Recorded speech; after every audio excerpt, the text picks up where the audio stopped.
until I Googled it before the class. And so classical cooking is essentially any cooking that has its origin in French cuisine. So he's going to be talking to us about sauces, how to enhance your dishes. He's actually going to be cooking a Nigerian steak. And the good thing about Mr. Ed Baines is that he's always looking for how to incorporate that Niger flavor. So he's actually going to be doing some stuff with semolina today. So I'm really excited. She's excited, I'm excited, I'm a big foodie. I hope we get to taste it. Without further ado, please welcome chef and restaurateur Ed Baines.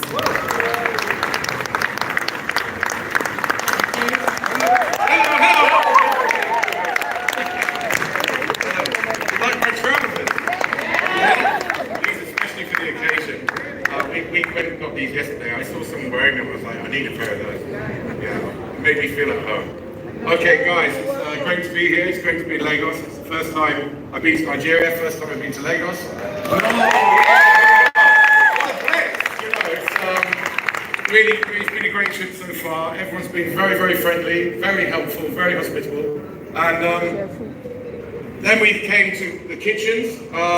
Obviously, when you oversee somewhere, you have no idea what to expect. Absolutely no idea. I have to say that these guys have all been amazing, incredible facilities. Everything's been laid on and beautiful. So big round of applause for all the team. They've done a great job. Okay, as was mentioned, I'm going to be cooking a very classical French-style dish using fillet of beef. So I know beef is quite popular in Nigeria. There's a reason I'm not cooking with sort of seafood is because really to create something with seafood, you've got to be, like in the UK, obviously we're surrounded by the sea. Everything's, for me, it's about getting it from the boat to the plate very, very quickly to make it work. And I didn't really have a lot of understanding about Nigerian seafood apart from the catfish I saw in the market yesterday, which wouldn't really work for me. And I don't know enough about Nigerian cooking to be able to pull off catfish. So we're going to be cooking a steak. It's Nigerian beef, it's really good quality. Without further ado, I'm going to start because there's other elements of the dish to enhance the steak. Fillet steak, of course, is very, very easy to cook. It's always going to be tender unless you're really crazy and you manage to leave it in the oven for like 2 hours and forget what you're doing. But to start off with, we've got some sauces that we're working with to enhance our steak. We've got this beautiful fillet of beef. We'll come to that further down the line. But the first sauce I'm going to get on the go is a classic French sauce, which is a derivative of a sauce known as hollandaise.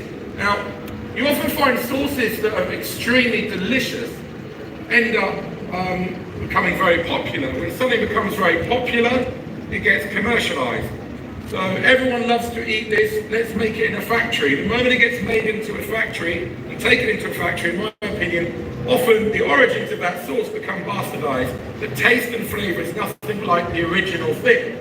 So, for example, a lovely Black Forest Gatto, if you make a Black Forest Gatto at home with really good chocolate, beautiful cream, laced with kirsch, black cherries, unbelievable. The thing you buy out the freezer is not going to be the same. And it's the same with the hollandaise sauce. It's a very classic sauce, very simple.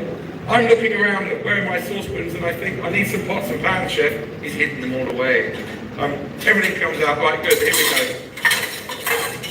This difference with in my kitchen, even at home now, I don't have any doors on anything anymore. I don't like having to look for things. Because oh, it all gets covered in dust. I don't mind, I just don't want to have to look for anything. Chef, we need some butter, please. So the first thing is, often with classical cooking, French classical cooking, it's not particularly healthy. It's not the kind of thing you want to follow as a diet all the time. These are special occasion dishes. So like anything, you know, it's a bit sort of sexy and different. You can say, look, once every week you're going to eat something like this. You know, there's a lot of fat in the hollandaise sauce, and you'll see that in a minute. So I've got a whole block of butter. I need another saucepan half filled with water, please, chef. And the base to making a good hollandaise is you've got egg yolks, and only the egg yolks. A thing called a gastric, which is a reduction of really acidity. So you're using vinegar and wine, reducing it down. And then we're going to turn our hollandaise into what's called a béarnaise sauce. Very classic steak béarnaise. So that's the first sauce we're going to make. But I'm going to be doing quite a few things all at the same time. Hopefully you've got some Q&A as well whilst I'm cooking. You can ask me anything you like, apart from marriage guidance. I'm not going to do that. Yeah, but cooking questions or questions about life or employment or business, I seem to be okay at those things. Chef, I have a question. Oh, here we go. Am I working? Can you guys hear me? So, what is hollandaise sauce? Just to backtrack a little bit. Well, really, hollandaise sauce origins, ironically, everyone would think, oh, it's a French sauce. Hollandaise was the French adopted hollandaise from Holland. It originally came from Holland. Okay. And in France, when they adopt something, they always put a little French twist on it, i.e. hollandaise. So they kind of stole the original sauce. It's a cooked egg mayonnaise. Cooked egg mayonnaise. It's a cooked egg mayonnaise. Obviously, mayonnaise uses raw eggs. Okay. Hollandaise, you cook the eggs. And there's a stage of process to get there. And French classical cookery, or all classical cookery, tends to be quite technical. So, and there's a name for everything along the way. So I'll go through those without trying to bore you to tears, because we do want to have some fun as well. Yes. But right, number one, melting butter. You want to do that nice and slowly. That's important. If you don't want to create what's called a beurnoise in your butter, the saucepan with water in seems to be nowhere as well, because I think we've gone to get some water.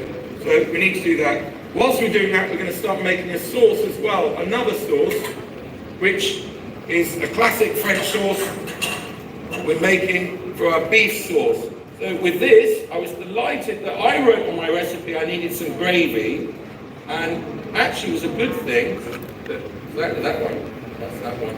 I'm like the guinea pig here, guys, because I'm the first chef to cook up here on the stage. So send Baines out first, he'll be all right. That's some more butter, please. And I need some, do you know we needed some tablespoons? Little spoons, small spoons. There we go, we're all learning. Bear with me, there they are, beautiful. I need quite a lot of those, I'll take all of them. There we are. So you were saying Not that I'm greedy. You were saying that these sauces, we should do like And I need a little more butter, please. Not every, you don't cook it every day because it's not healthy, but like, would you say for like date night? Yeah, date night's always good. So all of the guys for your girlfriends, pay attention. Yeah, that's the one. I was asked a question yesterday, is cooking a good tool for seduction? It is, you know, I have to be honest. And you can get your date round your house the first time, and that can take weeks normally. Listen, we've got more butter, good. In here, I've just got a little bit of melted butter. This is the foundation to a different style of sauce I'm going to make, which is the meat stock sauce base. Into that, first of all, excuse me, about to make a mistake, first of all, shallots.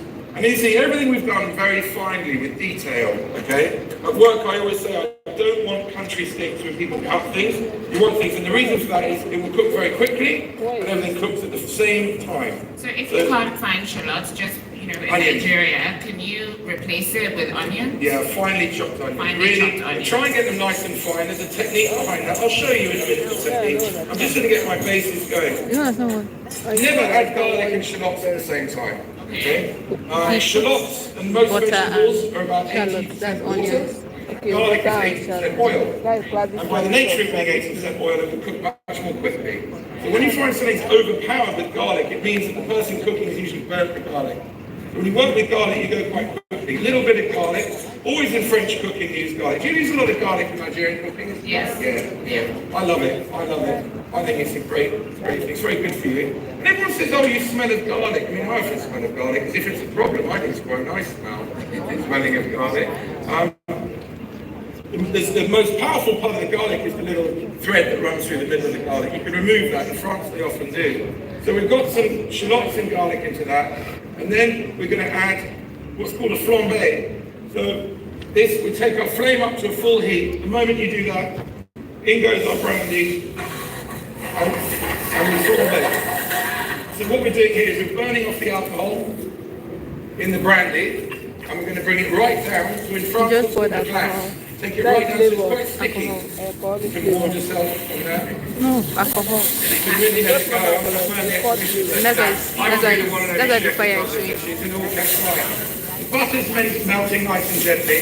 We've got that on the go. This I need on a full flame, so we need some boiling water, that's to make our hollandaise. So this is coming down nice and gently. Once it finishes flaming, you'll see that, and we just bring it down. So we're getting a nice, there's no alcohol in this by the time we finish. There won't be any alcohol whatsoever. We've cooked all the alcohol out. Well, not necessarily great, but it depends. If you don't drink, it's You know, great. those of you that don't drink alcohol, you can be sure there's nothing left. It's just a glaze. And cooking's a funny thing. I find when you cook, you've got to use all your senses, right? That's why you don't want to be drunk when you're cooking, because you need all your senses. Obviously, smell, sight, taste, touch, but you use your hearing as well. And this will start to crackle and fizz. It's like boiling honey. And that's when you know you've got what in France they call a glace. So you can hear it, you're listening and waiting for it. Also, you don't need to move your pan around on the heat too much. Each time you move your pan, you lose temperature. It's like doing a stir fry. If you've got a Chinese wok cooker, fine. If you're cooking on a stove, you want to leave things on the stove. So we're getting it now. Now it's in glaze. You can see it's getting syrupy. I'm going to add some Bordeaux red wine. About a glass of that. Does any red wine work, or it has to be Bordeaux red wine? The thing about Bordeaux wine is it's got a sweetness to it, a natural sweetness by the nature of the wine and the way they make it. But what you can do is use any red wine and just put a little bit of sugar in there to sweeten the wine, and we let that bubble down. This is cooking off nicely. This is coming on now. So what you notice is I'm making all the sauces first. Then we can start actually making the dish. Because until you've got your sauces, again, in a classic French kitchen, the kitchens are divided into sections and areas. And there's one job that's called a saucier, and that's all you do, all the time. And to train to be a good saucier takes 2 to 3 years, and then you move sections. And you learn at a lower level all the sections. So from the fish section, the meat section, the saucier, the pastry, you move all the way around at one level, then you go up a level, then you move around again. And that was the classic old system. And it kind of works. Yeah. You've got to know your stuff, you know. You can't walk into a management job and have winged it all the way through your career, because that's, at the end is where you're going to get caught out. Okay? And you wouldn't be invited to places like Lagos, for example, to do your cooking. So there we are. Right, so we're going to keep this coming down. This is on the go. Chef, can you put two, that's a little bit hot, that one. Let me grab another bowl. We need to put 2 egg yolks into that bowl, please. I'm going to put a little bit more butter into there, but there's, as you saw earlier, I had to steal some butter to go into here. So I'm going to add a little bit more. What we're doing with that butter is we're actually splitting the fat from the curd. Okay, so we don't want to use the curd, we just want the fat of the butter to make the sauce. So how do you split it? You cook it gently on the heat, and the two will separate. So you just want the fat. The rest you leave behind, or you can put it back in the fridge and make really nice pancakes, just with curd and milk. It sweetens it, you know. So there we go, our wine is coming down. I find when you're doing things like this, you're cooking at home, and a lot of you will find this, you're always tempted to rush. You're always tempted to do the next thing. Partly that's our lifestyle, we're always sort of with mobile phones, and everything's immediate, everything's really quick. Cooking is really the opposite, all the time. It's slow and steady wins the race. It really is. Give yourself time to make beautiful things. You can't rush it, because you want to again get this into a syrup. Then we made a stock yesterday, so you can hear it now. You hear that, fizzing. Yeah. That's when you're there, that's the sugars now cooking. That's what makes a sweet sauce. And now we're adding our beef stock. So this yesterday, we got about 1 kilo of beef bones with the marrows. All the marrows in there, thank you, Chef. 1 kilo of beef bones with the marrow. But I have another saucepan as well. Sorry, there's lots of saucepans going on here. Roasted them in the oven with all the trimmings of vegetables, carrots, onions, celery, garlic, some fresh thyme. Roasted them in the oven at 200 degrees for about an hour. Put that into a big pot with tomato puree. Okay? The last thing we do with that is we're going to season it. You can lose that one now. Actually, just leave it there, that's fine, that's good. Okay, so now I've got my sauce here, that's come down beautifully. This we're going to pass in a little bit later. And again, we finished that with a little butter. It's very naughty. And then yeah, but you thought, is that a disaster? It's not, because I only need to make 1 plate of steak. You can leave that till the end though. But this is real life. This is what happens when you cook, right? And away. Thank you very much. Right. There we are. Now we're going to add a little bit of the gastric to this. So start off with just 2 spoons, no more. It's so strong. This is going to be a so hot, this thing. There we go. Okay.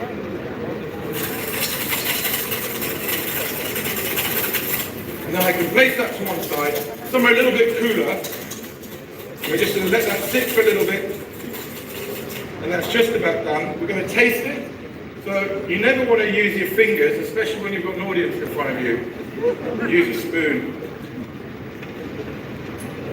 Needs one thing. Chef's favourite ingredient, salt. So a little bit of salt goes in there. We're looking good. Sauce number 1 is good. I'm going to return my attention to this sauce now. So here, I'll have another whisk, please, Chef. Got another whisk. And then we're going to take a tiny bit of butter and a sieve and another saucepan, which I can actually dump that, which I don't need anymore, but actually I do need that. I'm going to pass this sauce into another. Can we have another pan? You'd be amazed how much stuff. This is classical cooking for you, though. I'm telling you, it is a labour of love.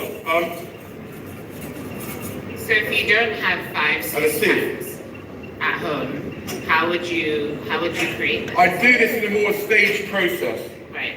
So I just One by one. I just go one by one and roll over, or 2 pans. In my house, I don't have that many pots and pans at home. But you know, you could make your gravy and then you have a tidy up and then do a hollandaise. Right. Once you've done those 2 things, everything gets much easier and more straightforward. To marinate it overnight. Oh no, so we boiled them in boiling water for 20 minutes. Right. Oh, about 2 tablespoons, excuse me, you're right, 2 tablespoons of olive oil to suck the flavour in so you've got that taste of olive oil. Right. This pan we're going really lightly, just a tiny, tiny bit of oil. Just a tiny bit there. And then in with our onions. So we don't need too much. We're just going to saute these off. We try and get some colour on them. They're sort of, they're called tobacco onions. So you just get a bit of colour in here. Carrots are good now. They can come off. You want them to still have a bit of crunch. You don't want them too soft, you know. Overcooked vegetables taste like the smell of farts, I always think. It's rather rude, I know, but they do. They're just not nice. You put a knob of butter in there to get a bit of colour. I'm going to put a little bit more olive oil in these guys. I'm not moving the pan around. I don't want to lose the heat from the pan. I want to keep that heat in there. Steak, I'm going to cook it as a nice piece of steak. And I'll cook 2 because I'm hungry, say around 200 grams. And then you've got a nice piece of fillet. The wonderful thing about fillet steak, yes, it's expensive, but it's virtually impossible for it not to be tough. Do you know why the fillet of beef is so tender? Okay, so obviously all the different joints on a cow, or a bull, really, because it's bulls really, most of the different things have a purpose. So the muscle groups, if you look at the forequarter, holds the weight of the beef. So, you know, all the front of the cow is in a cow is pulls the hindquarter towards the forequarter. So that's all it does. That's the only thing it does. So I'll leave your imagination to understand that. But what I can say is if you decide to eat a breeding bull, the fillet of beef is about that big and it's as tough as a tire. So that's what the fillet does inside the body. Humans have them as well, but I won't go there. Right. You could use vegetable oil. I'm going to use olive oil. And the other is going to flick butter into that at the end, just to get a little what's called a Baines, a nutty flavour on the beef. We've got our little red wine sauce here. Finish it. Yeah? Am I going to do that? I'm going to finish it on a plate. The one thing I didn't ask for, actually, and I only realised that about 3 minutes before coming out here. But and also how you plate food, how you make something look attractive on a plate. Is that, have you got a bigger one? Is that as big as it gets?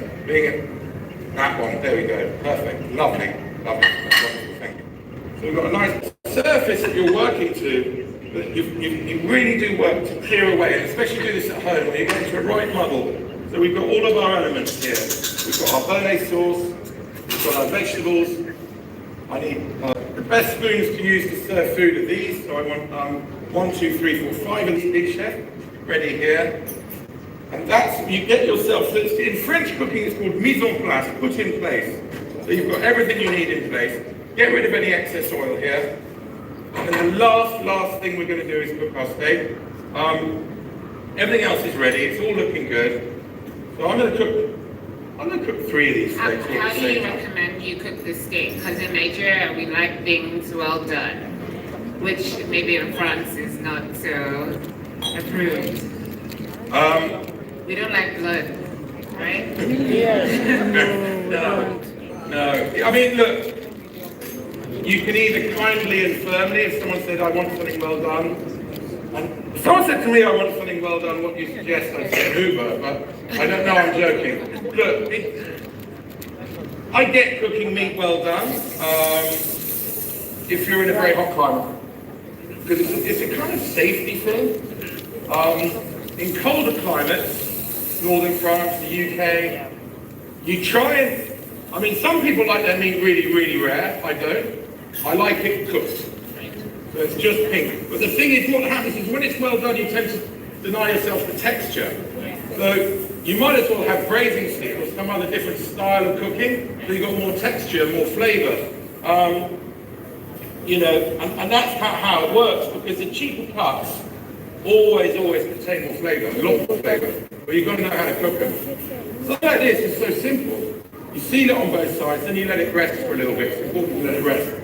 But I'm not a fan of eating really rare meat. Some people love it. I mean, in France they do steak tartare. Of course, it's raw. Chopped raw with shallots and seasoning and an egg yolk on the top, which is raw. And they tuck into that. I'm not too sure about that myself. But then again, you know, if you give me a beef carpaccio in Italy, that's raw. And I quite like thinly sliced raw beef. This guy, look, I always say the customer's always right. So whatever anyone asks for, you do it. That's like you're a professional, that's your job, right? So you just do it. What we do here is we don't work the meat too quickly. I want to get colour on this. And again, it's always when people are cooking meat, they start flipping it and playing around with it. You don't want to do that. You just want to hang in there. We're on a high flame now. I'm going to bring the flame down a little bit. And we're looking for colour. So we've got a nice bit of colour on the beef. And then by lowering the flame, I'm going to let the meat cook through steadily. And you see we've got a lovely colour on that. I always season right at the end with beef, because if I put salt on early, it draws out all the moisture. So you want that right at the end. This board can go now, guys. We're done with that one. Finally, we're going to do that thing where we call Bermontier. So we put our pan on the heat. I've got a little whisk. Chef, we have just 10 minutes left. Okay. As we're cooking the steak. Perfect timing, honestly. As we're cooking the steak, we can like open up questions. Yeah, we can open up questions. I'm just going to, look, guys, ask me anything, but all I'm going to do now is put a little bit of butter into that, plate the dish, and talk to you guys. Lovely. Anything you'd like to ask me? Wonderful. Let's open up as he's putting on finishing touches. Do we have any questions for Chef Ed? I do, but I'm going to...